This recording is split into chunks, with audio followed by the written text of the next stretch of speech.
ఒకసారి ఆలోచించుకుందాం. ఈరోజు తెలంగాణ రాష్ట్రం రాకముందు కాపులం ఉన్నాం. మనం తెలంగాణలో కాపులం ఉన్నాం. ఏం పరిస్థితి ఉండే తెలంగాణ కాపులం?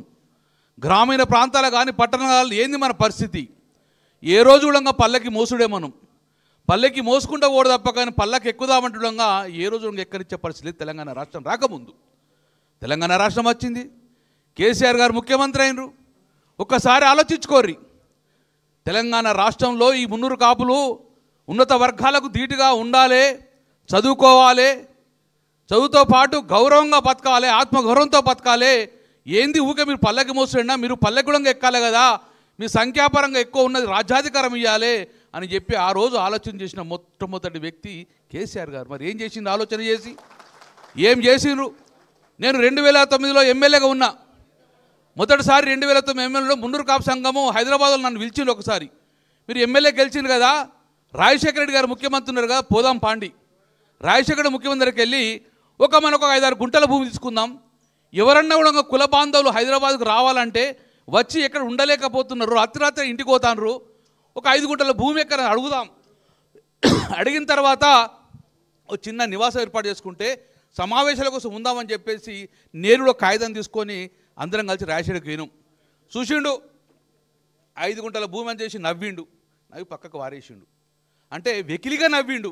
మీ మున్నూరు కాపులకు మేము భూమిచ్చుడా అని చెప్పి వెకిలిగా నవ్విండు. బాధపడ్డాం. అదే కాపీని మళ్ళీ పట్టుకొని పోయినాం. తర్వాత రోషయ్య గారి దగ్గరికి వెళ్ళినాం. తర్వాత వశపడక దగ్గర పోయి కిరణ్ కుమార్ దగ్గరికి పోయినాం. పోయంగానే ఆయన గదే వెకిలిగా నవ్విండు. మీ మున్నూరు కాపులకు భూమి ఇచ్చుడానే, మీరు ఎప్పుడు గదే దున్నుకుంట బతకాలనే విధంగా నవ్విండు. అయినా ఎంబడబడితే లాస్ట్కు 5 గుంటల భూమి ఇస్తాము అని చెప్పి రాస్తే ఎక్కడుందని చెప్పి ఎంఆర్ఓను పట్టుకోతే నాగార్జున రూట్లో ఇక్కడ నుంచి 2.5 గంటలు పోతే నాగార్జున శ్మశాన వాటికి ఒక్కొక్క బొంద గడ్డించింది నాకు. అది చూసినాం. దాని విలువ 10 ఎకరాలు 10,000కు గుంట ఉంటుంది. దాన్ని క్లీన్ చేస్తే 50 లక్షలు అవుతుంది. అంటే నేను అవమానపరిచే విధంగా తీసుకుపోయి ఎక్కడ ఆ 5 గుంటల భూమి చూపించిండు. అది వద్దన్న అనుకున్నాం. ఇక ఇయ్యరు, మనం కొనే శక్తి లేదు అని చెప్పి బాధపడ్డ రోజులో కేసీఆర్ గారు ముఖ్యమంత్రి అయినారు. అయిన తర్వాత మళ్ళీ అదే కాగితం తీసుకొని పోయినాం. జోగురామన్న గారు నేను అందరం కలిసిపోయినాం. అయ్యా, మా మున్నూరు కాపులం మేమందరం హైదరాబాద్ నగరంలో ఎక్కడన్నా ఇల్లు కట్టుకొని ఉందామంటే మా అసోసియేషన్ లేదు.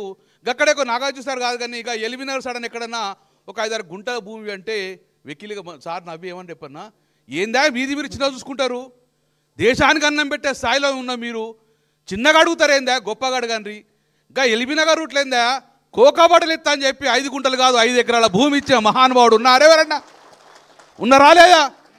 5 ఎకరాల భూమి 5 ఎకరాల భూమి ఎకరానికి 100 కోట్లు 500 కోట్ల భూమి ఇస్తే చదును చేసి నేనే కుల పెద్దలు అందరూ పోయి భూమి చదువు చేసి భూమి పూజ చేసుకున్నాం.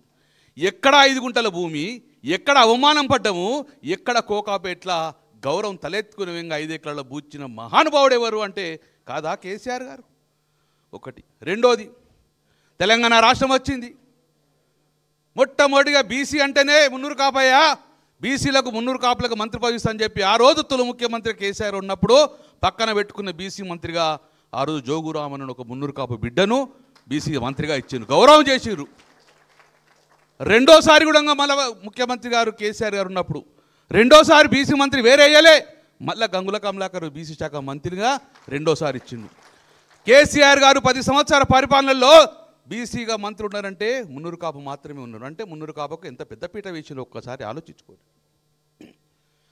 క్యాబినెట్లో ర్యాంకులో అడ్జస్ట్ కాకపోతే క్యాబినెట్కి ఈక్వల్గా ఆర్టీసీ చైర్మన్ ఇస్తారు.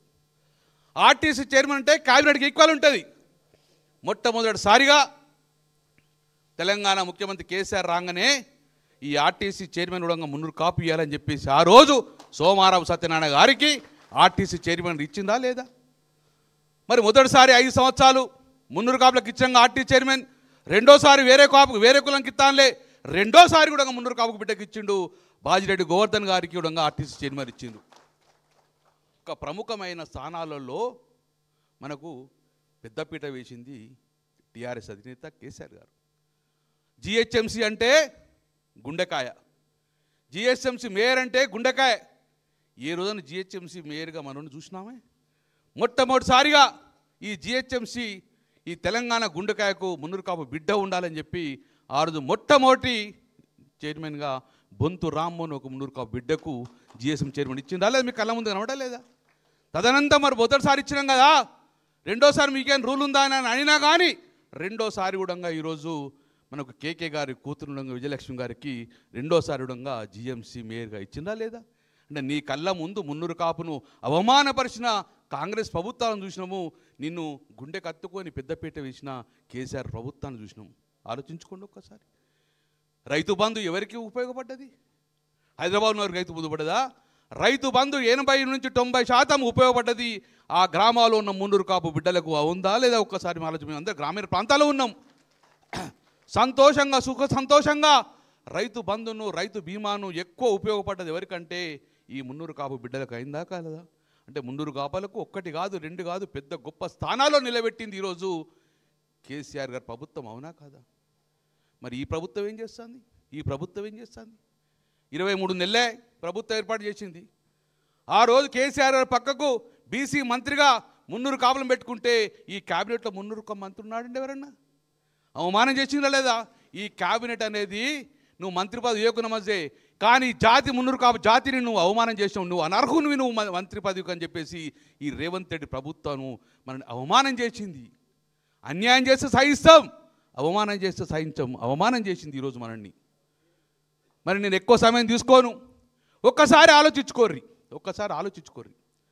పెద్దపీట వేసినది ఏ పార్టీ? గౌరవం ఇచ్చింది ఏ పార్టీ? అవమానం చేసింది ఏ పార్టీ? ఒకరు అంటారట మొన్న, ఏందా మున్నూరు కాపులకు మంత్రి పదవి ఉన్నారు, కొండాసుక భర్త మున్నూరు కాపు కాదా, ఆమెకి ఇచ్చినావు అన్నాడు. ఇచ్చినావు, సరే, ఎంత ఇబ్బంది పెడుతున్నావే ఆమెను, ఎంత కష్టపెడుతున్నావే? అంటే ఈరోజు ఉన్న ప్రభుత్వము మున్నూరు కాపులకు వ్యతిరేక ప్రభుత్వము. దయచేసి ఆలోచించుకోండి. ఈ ఎన్నికలలో సంఖ్యాపరంగా ఎక్కువ ఉన్న కమ్యూనిటీ ఈరోజు జూబ్లీ హిల్స్లలో సంఖ్యాపరంగా ఉన్నది మున్నూరు కాపులం. అవునా కాదా? ఒక్కసారి ఈరోజు మున్నూరు కాపులు తలుచుకున్నాక గెలుపు ఒకటే కష్టమా? మనకు గెలుపు సునాయాసం, ఆసానం. ఈరోజు రాజకుమారు 26 సంవత్సరాలకే టికెట్ ఇచ్చి గెలిపించిన పార్టీ ఈరోజు కేటీఆర్ గారు ఇచ్చింది. ఈరోజు మన టీఆర్ఎస్ పార్టీ. ఆ రోజు మన రాజకుమార్ అంటే ఎక్కడ రామన్నగూడంగా ఎక్కడ ఏ ఫంక్షన్ ఉన్నా ఏ ఉండడంగా తప్పక మున్నూరు కాపులకు అటెండ్ అవుతాడు. తన పెళ్ళి కరీంనగర్ ఉండగా పోయి అటెండ్ చేసిన ఘనత ఈరోజు మనకు ఆ రోజు రామన్న గారు. అంటే ఎక్కడ ఏ అవకాశం వచ్చినా మున్నూరు కాపులకు పెద్దపేట వేసింది ఈరోజు టీఆర్ఎస్ ప్రభుత్వం, టీఆర్ఎస్ పార్టీ. మరి ఆ పార్టీని కడపలో కూడా వస్తున్న బాధ్యత మనదా కాదా? మన సంగతి తెలుసు కదా, అన్నం పెడతాం, తిన్నింటి వాసాలు లెక్క పెట్టాం. ఒక్కసారి మనకు అవకాశం ఇస్తే జీవితాంతం కూడా కడపలో పెట్టుకొని చూసుకుంటాం. జీవితాంతం మనకు ఒక అవకాశం ఇస్తే జీవితాంతం కడపలో పెట్టుకొని చూస్తే నార్తలు ఇచ్చుకుంటూ కూర్చుంటాం మనం, దివనార్తలు ఇచ్చుకుంటూ కూర్చుంటాం మనం, శాపం పెట్టాం మనం. మరి ఈజో కడుపు నిండి అన్నం పెట్టినా, మన కుటుంబానికి అన్నం పెట్టినా ఈ పార్టీకి అండగా ఉండవలసిన బాధ్యత మా మీద ఉన్నది. మా మీద ఒత్తులు వచ్చినాయి, చాలా ఒత్తులు వచ్చినాయి, బెదిరింపులు వచ్చినాయి మా అందరికీ. కానీ ఒకటి చెప్పినాం, మేము తప్పు చేస్తే మా కమ్యూనిటీకే చెడ్డ పేరు వస్తాయి కాబట్టి మేము తప్పు చేయమని చెప్పేసి స్టాండ్గా నిలబడ్డాం మేము పార్టీ కోసం, ప్రభుత్వం కోసం. అందుకే మా సోదరులారా, వినయపూర్వకంగా మీకు నమస్కారం చెప్తున్నాను. ఒక్క ఓటు కారిపోవద్దు. ఈరోజు రెండు సంవత్సరాలు వచ్చింది, భయభ్రాంతకు గురి అవుతుంది కాంగ్రెస్ ప్రభుత్వం, భయభ్రాంతకు గురి చేస్తుంది. వలసలు పోతున్నారు, ఉపాధి లేదు, ఇన్వెస్టర్లు వస్తా అంటే భయపడుతున్నారు. ఇన్వెస్టర్లు వస్తేనే కదా మన కడుపు నిండేది.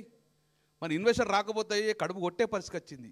కాబట్టి పాత రోజులు రావాలంటే ఈరోజు జూబ్లీ హిల్స్లో మన అభ్యర్థి బీఆర్ఎస్ అభ్యర్థి గెలుపొందాలంటే ఆ భవిష్యత్తు మీ చేతులు ఉంది. మున్నూరు కాపులు ఓటు దలుచుకున్నాక, ఒక్క ఓటు గారిపోకుండా ఇచ్చినాక ఆ యొక్క విజయం సునాయాసం. దయచేసి రేపు పొద్దున రామన్న ఇదే సమస్యలే, అరే గెలిచిందంటే మున్నూరు కాపులతో గెలిచిన విధంగా ఈరోజు మనం అందరంగా ఏకతాటిగా ఉండి ఆ విజయాన్ని వచ్చి మా అందరి గౌరవం పెంచండి. మీరు మమ్మల్ని బలోపేతం చేస్తే మేము కులాన్ని బలోపేతం చేస్తాం, మేము వర్గాన్ని బలోపేతం చేస్తాం. మా చేతులు బలోపేతం చేయాలంటే ఈ ఎన్నికను గెలిపించాలి. మా ఎన్నికలలో బీఆర్ఎస్ గెలిపిస్తే మా చేతులు బలోపేతం అవుతాయి. మా చేతులు బలోపేతం అయితే కులం బలోపేతం చేస్తాం. మాకు వేరే పనేం లేదు. పార్టీ ముఖ్యము, కులం ముఖ్యం, అంతకన్నా ఎక్కువ మాకేం లేదు. కాబట్టి విన్నులైన పెద్దలందరూ ఆలోచించండి. ఎన్నికల్లో ప్రతి ఒక్కరు ఒక శక్తిగా మారాయి. మేమందరం ఇక్కడే ఉంటాం.